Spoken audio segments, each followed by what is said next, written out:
Xenomorphs, symbiotes, the Hatut Zaraze, the death of the universe, and humanity's last stand. Is this pointless crossover actually worth reading? Welcome to the Lapsed Geek Podcast, brought to you by Comic Geekdom. I am your host, Doc John, and I am here to bring you a review of Aliens vs. Avengers #1. If you like what you see, if you like our content, please hit the like, hit the subscribe button, turn on your notifications so you see when we get a new thing. We're always trying new things, and this is one of them, which is instead of doing the 1 minute review, which we already have up on the channel, we are going to do a slightly longer one because I think this issue is actually worth it. I normally hate books like this, okay? This is Aliens versus Avengers, and normally in things like this, nothing really happens, okay?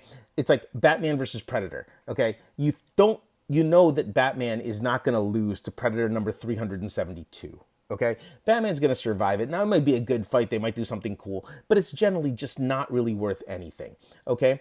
But this one might be a little different, and this is why.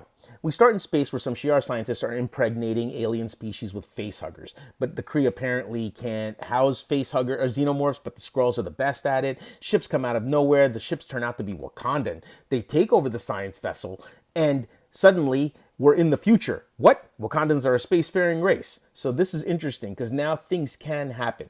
The xenomorphs have already attacked the Wakandan colony, and Black Panther tracked them here. And now there's a black hole, so any hours they spend on the station could actually mean years on the outside. So whatever they discover could be problematic because they can't warn anybody in time.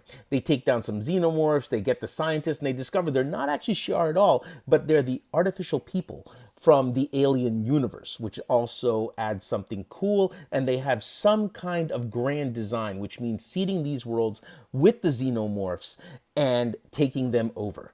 And we don't know what this grand design is yet.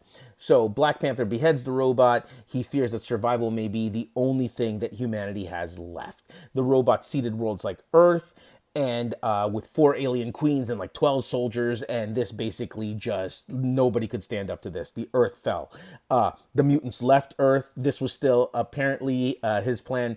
This is still set during the Krakoa era, so the mutants all jump into their portals and they leave for Mars, and Apocalypse is the only one who stays on Earth, oddly, because he's like, only the fittest survive. So Apocalypse stayed on Earth and like fought the aliens. So basically old Banner is left with old Captain Marvel and adult Miles Morales in the last human city, and Valeria shows up with a plan to end the xenomorphs by killing the eggs, because before they were always trying to kill the xenomorphs and stuff, and that was the wrong way. They needed to go to the source, kill the eggs, which would kill everything else. Okay? But Valeria was infected when she went to go get an egg, and she doesn't tell anybody. She locks herself in a room to do the research, and of course, predictably, what happens? Hulk goes looking for her, or Banner goes looking for her. The xenomorph has hatched. It kills Valeria, so Hulk loses it. He kills the xenomorph, but then there's a facehugger running around in there. The facehugger gets Miles and goes to impregnate him, but he's actually wearing a symbiote suit. So the facehugger and the symbiote become one. They then join Miles again as a new being, and then Miles declares that they have to leave the planet Earth, and that is where the issue ends. We are shown a teaser for the next one, where apparently Captain America, looking older, and Iron Man are shown. So we'll get to see what happens there.